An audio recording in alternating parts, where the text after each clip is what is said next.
The Great Gospel of John, Volume 1.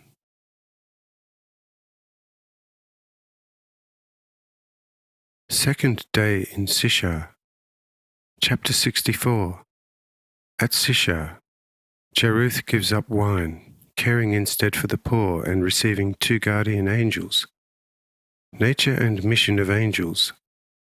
Jeruth's commendable speech about the blessedness of human weakness.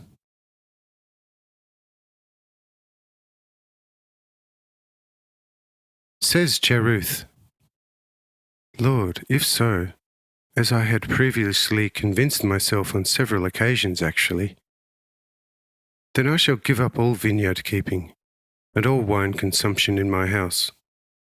Because according to your assertion, the right degree of love can also be kindled, and that lastingly, through the word, something I find very true and good, leaving evil far behind of necessity therewith. If so, then I forthwith leave all vineyard keeping alone, and commit myself to after this heavenly wine, never drink an earthly one again. What do you say to this, my resolution? Say I can neither commend nor reproach you for it. Do what seems best to you. Do what best serves your soul in accordance with an informed view. You can, in any case, obtain everything good from me if that is your wish, because you are strict and upright in all goodness, and because I have promised it to you. Says Jeruth, Lord, in that case stay with me together with your following, or at least leave me 2 of these youths behind, who could instruct me in all love and wisdom. Say I, for the present I and my retinue cannot accommodate your good wish, as I have much to do yet in this world. But 2 of these youths whom you can select, I want to leave you. But guard against yourself or your family falling into some sin, because then they would become your disciplinarians and leave your house in a hurry. Because, keep in mind that these youths are angels of God and can perpetually behold his countenance. Says Jeruth, O Lord, this is again something bitter. Because who can vouch for not sinning either through thoughts, words, or deeds at least once a year? On top of that, a couple of taskmasters before whom nothing can remain hidden, which would hardly be a very nice surprise. That's why I want to refrain also from this request and leave it as is and was.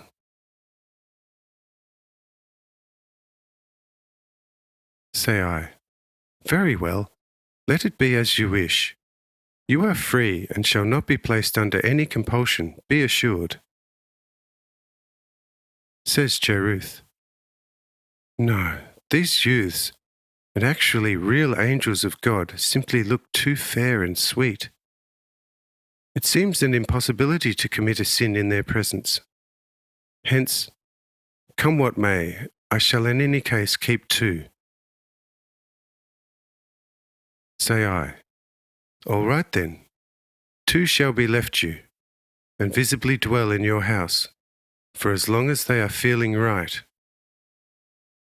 My friend Jonael shall faithfully acquaint you with my ways later. For as long as you and your house shall walk these ways, they shall remain and serve you and protect your house against all adversities. But if you depart from my ways, then they also shall depart from your house. Says Jeruth, very well, leave it at that. No more wine shall be consumed in my house, and with its stock I shall pay the Romans the 10 years' taxation of the poor in this area, as stated. The grapes growing in my vineyard, however, I shall dry, and eat as a pleasant sweet fruit, selling the surplus. Is it right thus? Say I, perfectly. Whatever you do out of love for me and your fellow men, who are your brethren, shall be truly and rightly done. After this I called 2 of the youths, introduced them to Jeruth, and say, Will these 2 do? Jeruth, delighted celestially by their looks, says, Lord, if you consider me worthy, then I am satisfied to all the depths of my heart therewith. But I feel only too unworthy of possessing such grace from in the heavens. But I shall henceforth strive assiduously to make myself worthy by stages. And as for myself, your will, getting constantly holier to me, be done. But the 2 youths say, The Lord's will is our being and life. Wherever this is being implemented actively, there we are the most active co-workers, having power and strength for this to excess. Because our might extends past all visible creation, the earth being like a grain of sand to us, and the sun like a pea in a giant's hand, whilst all the waters of the earth would not suffice to wet one hair of our head, and the host of the stars trembles before the breath of our mouth. But we don't possess this power for boasting before men's great feebleness, but for serving them in accordance with the Lord's will. Hence, we can and wish to also serve you in accordance with the Lord's will.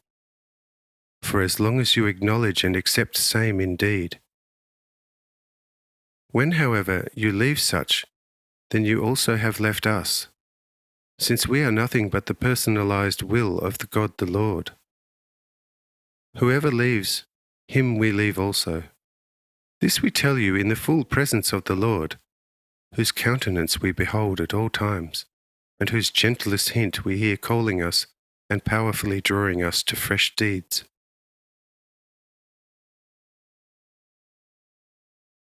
Saith Jeruth thereto, Fairest youths, that you possess a great power, incalculable to us mortals, this I understand and grasp quite clearly. But I also am capable of much, some of which perhaps you may not be capable of yourselves. In that I am proud in my weakness, wherein resides neither power nor strength. But there nevertheless lies a strength in this weakness, due to which I can recognize, accept, and carry out the Lord's will. Of course, not to the same measure as you, yet the Lord is certain not to encumber me with more than I am capable of bearing up to. And in this sense, my weakness seems quite honourable to me, since it is of great import that in the end man's weakness still can carry out the same will of God as your immeasurable strength and might.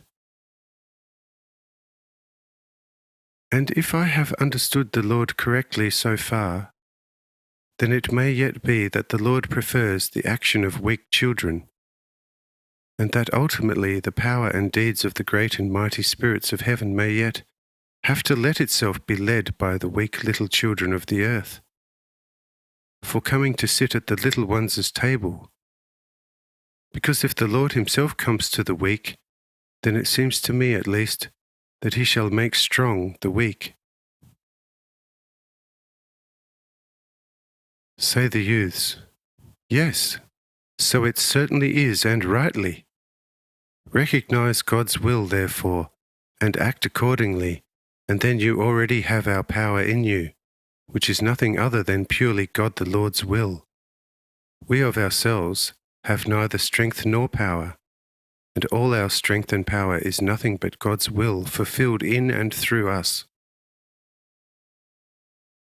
Say I, Right now, from every side, we have now fortified ourselves, and thus, all you beloved, we shall get up from the table and recommence our journey. All get up, give thanks, and follow me into the open.